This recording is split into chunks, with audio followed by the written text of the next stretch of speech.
Mahabub Nagar corporation పరిధిలో గత 16 నెలలుగా సీసీ రోడ్లకు కావచ్చు, డ్రైన్స్కు కావచ్చు, పార్కులకు కావచ్చు, కమ్యూనిటీ హాల్స్కు కావచ్చు, లేదా ఇతరత్ర పనులకు దాదాపుగా 250 కోట్ల రూపాయలతోటి పనులు జరుగుతూ ఉన్నాయి.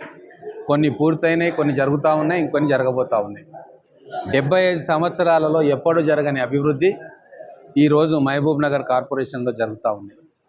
కాంగ్రెస్ ప్రభుత్వం అధికారంలోకి వచ్చిన తర్వాత మెయిన్ రోడ్ల మీదనే అభివృద్ధి కాదు, ప్రజలు ఎక్కడ నివాసం ఉంటున్నారు అక్కడికి అభివృద్ధి ఫలాలను తీసుకుపోవాలి, అందజేయాలన్న ఉద్దేశంతో ప్రతి కాలనీలో, ప్రతి బస్తీలో కూడా ఈరోజు డ్రైన్లు కావచ్చు, రోడ్స్ కావచ్చు, కమ్యూనిటీ హాల్స్ కావచ్చు, ఆ ప్రాంతంలో ఏ అవసరం ఉన్నా కూడా ఆ అవసరాన్ని తీర్చే విధంగా మేమందరం కూడా పనిచేస్తూ ఉన్నాము. అలాగే ఈరోజు మూడా నిధులతోటి మహబూబ్ నగర్ పట్టణంలో 1 కోటి రూపాయలు దాదాపుగా అభివృద్ధి పనులకు శంకుస్థాపన చేసుకున్నాం.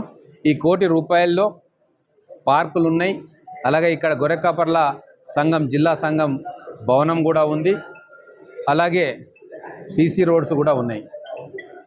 ఈ అభివృద్ధి నిరంతరం కొనసాగుతుంది.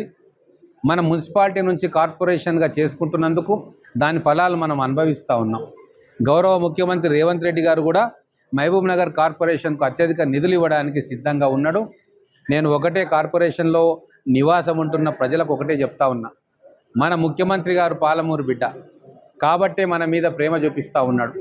ఏ ప్రాజెక్ట్ అడిగినా, ఏం నిధులు అడిగినా కూడా ఛాయాశక్తులు మనకి ఇవ్వడానికి కృషి చేస్తూ ఉన్నారు. లేక వచ్చిన అదృష్టం మన జిల్లా బిడ్డ ముఖ్యమంత్రిగా ఉన్నారు. మన ముఖ్యమంత్రి గారిని బలపరుచుకునే విధంగా మన అందరి వ్యవహార శైలి కూడా ఉండాలని చెప్పి నేను మహబూబ్ నగర్ కార్పొరేషన్ ప్రజలను కోరుకుంటా ఉన్నా.